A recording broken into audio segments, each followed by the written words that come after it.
All right, I'll say it. I'll be the one to say it. We are being fingered by only murders in the building. And to quote Mayor Tillman, not in the fun way. Hello, my little filmer dudes. My name is Evan Montero, and thank you for joining me. We're journeying to watch every TV show and every movie ever created. Not really, but we are gonna get close. And it is late, so I'm doing my best radio voice.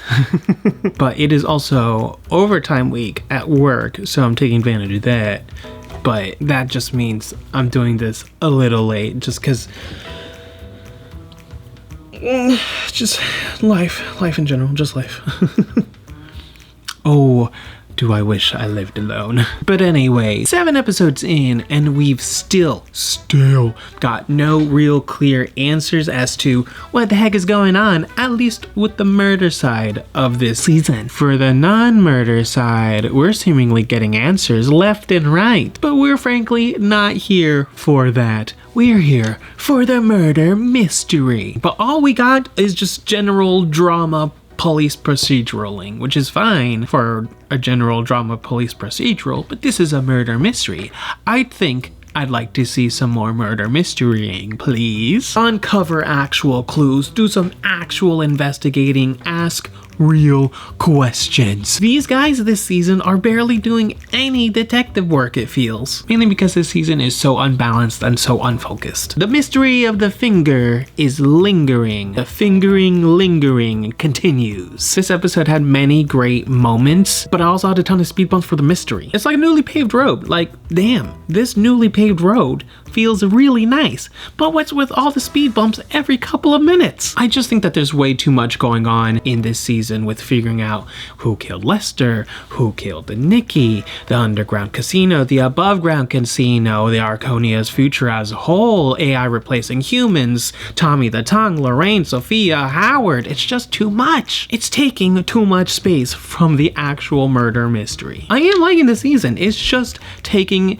its sweet ass time getting to any real answers. And I think that's the problem with this season, and perhaps even last season, admittedly. We're being given very few satisfying answers and clues to justify this amount of non-murder mysterying, or are too subtle to be concrete clues and proof for later reveal. I will admit, I am holding on to my theory, my George theory still. By this point, since we've not really seen George a second time, I feel like I might be just a teeny bit peeved that it is George. Listen, I want to be right. Who doesn't like to win? I am more of a fan of actual good writing in mainstream media. So yes, my money's still on George because I like to win, and it still makes sense to me. However, also at this point, I low-key hope I am wrong, and I have that oh moment whenever all the pieces fall into place. If I don't have that at the very end of this season,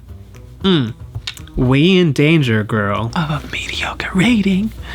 Not really. Ish. Then SESH over, so now let's talk about the actual mystery at hand. Whatever is left thereof. First, let's start with Mayor Tillman. As I said, the mayor is not part of this investigation. In fact, he is so innocent, he thought that receiving millions of dollars from any donor, especially someone of a high caliber like Bash, is anything but just a free gift.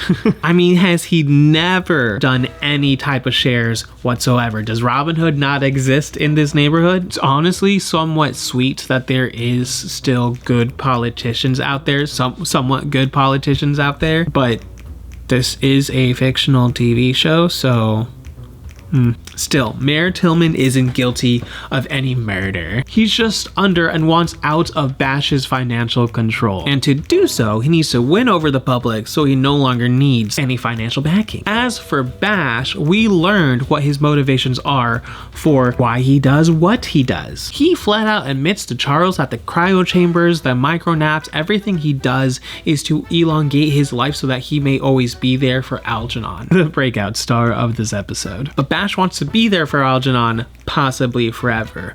Why? Turns out Bash's father died when Bash was a young age, and this affected Bash so much that it led Bash to, well, become the Elon Musk Batman, except he's not fighting crime, he's causing it. The second motivation is good old classic power. Bash said that he could imagine the power that one would wield owning a casino in New York. He likely sees how powerful the big bad actually is, and Bash finally wants his own empire. He's already got a financial and technological empire that is financially backing things up like other businesses, the mayor, the police. It's just wild to think that this man is insanely powerful, but he's still afraid of somebody. Someone else out there is making this man quiver. For Bash, that finger is Bash's financial freedom. Just like how Mayor Tillman wants out of Bash's financial grasp. It totally does seem as if Bash might be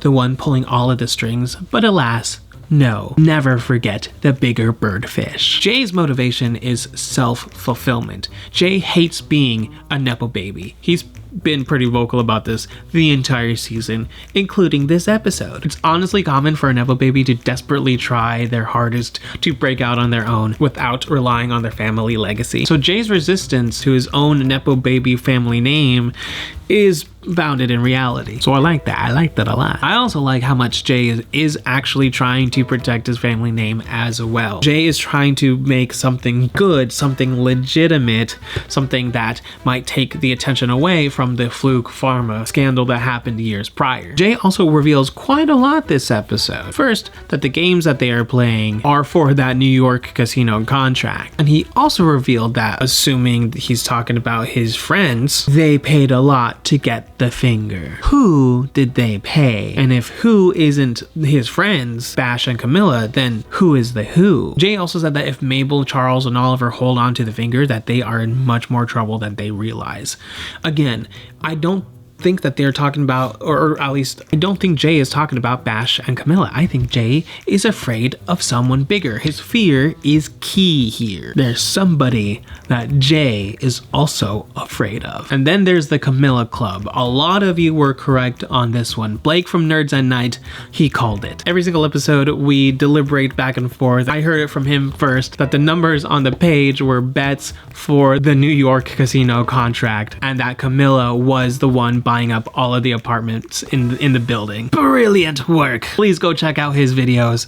They're honestly super fun, and they're a really good watch. But yes, Camila is attempting to buy the Arconia to convert it into the Camila Club, the first chic gambling resort, I suppose. It would be awful for the lifestyle of the city, but great for Camila's financial empire. You see, Camila is highly motivated by money, but that's not her ultimate motivation. She loves admiration. She loves being adored and praised and loved and known and recognized. I mean, she got volatile when Oliver failed to thank her for the room that she renovated. To Camila, her life's blood is recognition, fame, and praise. If she can't get it, she'll do whatever she can to achieve it. Hence, the Camila Club. Hence, holding the gun at gunpoint. Hence, buying up all of the apartments prematurely, I might add. However, the billionaires didn't commit murder. At least not Lester's or Nikki's murder. I do think Lester's murder is still connected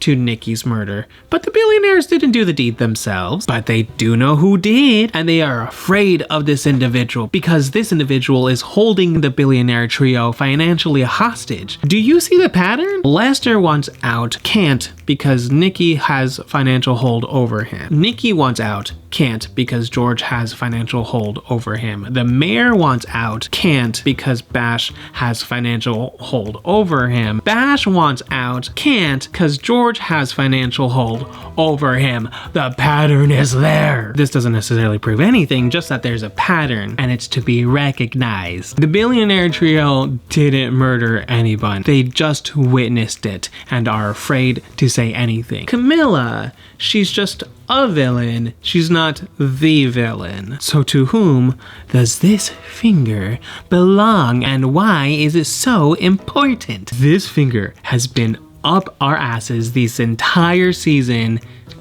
and I think I've had my fill.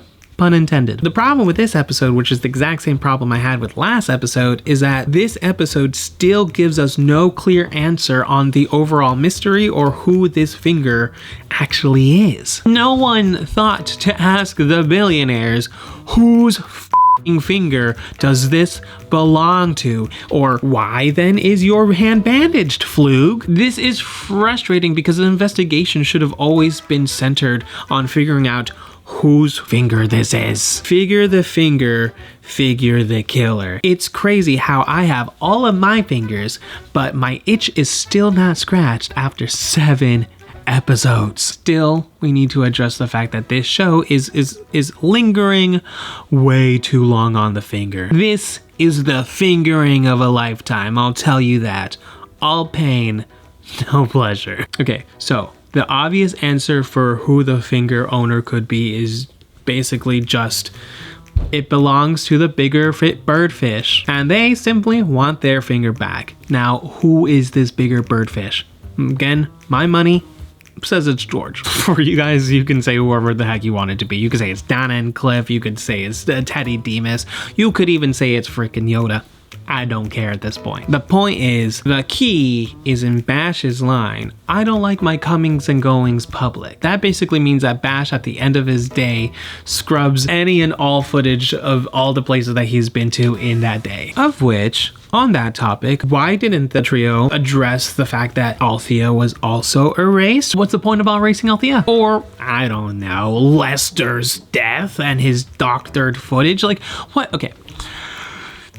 It's dumb that neither of that was brought up, but you know, whatever. Either way, Bash scrubs his whereabouts daily because of neuroticism. For George, having a loose finger out there is like Bash having a picture of him at Jamba Juice that he's unable to erase. It's awful for George, it's awful for his reputation, it's awful for everything that he's built. George has to get his finger back. So he tells the trio, whoever gets my finger back gets to deal with me for the casino bit. It's a win-win for everyone. George or whoever gets their finger back, the designated billionaire gets the casino, and all their hopes and dreams come true. In essence, the finger belongs to George or whoever who had it cut by Nikki the night Lester died in full anger. Also, did anybody notice that cryochamber in the background just so suddenly there? I know Bash mentioned it earlier in the episode, but why make a point to show it directly after it was mentioned?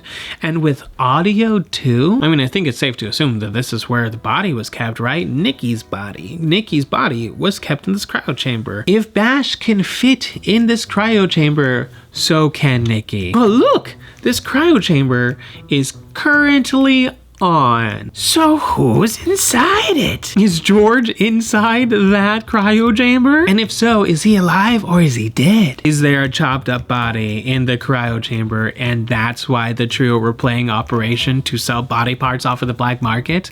I mean, a kidney could go for $10K on the black market. Don't quote me on that. I'm speaking out of my ass. More than likely, George is alive and well in that chamber because he's got to get his daily micro nap in. More than likely, it's George alive and well inside of there getting his micro nap in right before settling a deal. Either way, dead or alive, why is that cryo chamber on? What the crap is it doing there? Just questions? And finally, comments, as promised. Now it's time for me to read all of y'all's comments from my last video. Thank you to everybody who did comment. I liked all of your comments because I like all of you. Honestly, can't go over all of the comments, but here's a few. Meeks1 says, I'm enjoying the comedy. I love the connections we're getting to the tenants' lives and pasts, yet I feel as far as clues go, we're getting breadcrumbs. Very much agreed. As far as clues goes, this one's from Sherry054. In season 1, it was a cute relationship between Mabel and the guys. I loved the stupid things they did to find clues. They were sloppy then, but that's what made it funny. Season 2 with Lucy and finding their underground, you get cool clues. I loved Theo and Mabel together. They made a good team. Yes, all of those pairings were really good pairings. We haven't really had a good pairing since what, season 3? I liked last season's pairing, but I'm talking about more like a generally accepted good pairing. Briazza Jasmine 7144 says, yes, it felt like filler and I'm ready to quit watching. Oh no, I've been speeding it up and I still feel annoyed because it feels like we're wasting limited time. I wonder if maybe we'll have more of a spotlight next episode like the guys, and if I'll like it. Did you like it? Tress Express 3366 says, kinda new to your channel, but following Jan's comment about the artist, Thea is a pop star, so a musical artist, as well as Lorraine's operatic career. You are correct, but I don't think they are the killers. Gloria 1950 says, George, he'd be at least in his 90s. I can't see him running after Lester, dragging Nikki to the laundromat, and hanging his body up. Well, one, clearly you haven't watched my episode 4 video where I said my George theory is there. Go watch it, because I'm not repeating myself. And 2, it's clear other people were doing the dirty work for George, but George is still in charge. Ima4440 says, I agree with you. Thank you. My dyslexia will not allow me to say your name, but this guy says, I am personally enjoying the season myself. Looking closer at the inner workings of the Arconia has been very interesting. I do feel there is an artistic theme this season surrounding the opera. Classic films like The Godfather have some very operatic moments, and Lorraine is an opera singer, and the opening of this episode revolved around an opera that connects Lorraine, Sophia, and Loretta. I am admittedly less fluent in opera, but there are definitely elements this season. See, I agree and I disagree, mainly because the theme of that one episode is opera. There is no opera throughout the rest, just that my wife was an opera singer at one point. Opera has not been the theme this season. The overall theme has been mafia, just like how last season it was Hollywood, and the one before that it was Broadway, and the one before that it was murder mystery. Oh my god. Yes, there are artistic elements within episodes throughout the season. There are no really big artistic theme carrying the season. Due to time, that's all I can do. But thank you all for commenting. Please leave some more comments. I love commenting and reacting. It's been a really, really heavy and busy week. I got in a car accident last week. I'm okay, but insurance and all that is not fun. Car hunting is not fun. Life stuff is happening. It's not fun. So bear with me. Just, I don't know. My parents are visiting again. Don't you see that I'm tired? But I'm here. Please leave your comments in the comments below. My social media links are in the description below, and I will see you next time. You've just been Montified.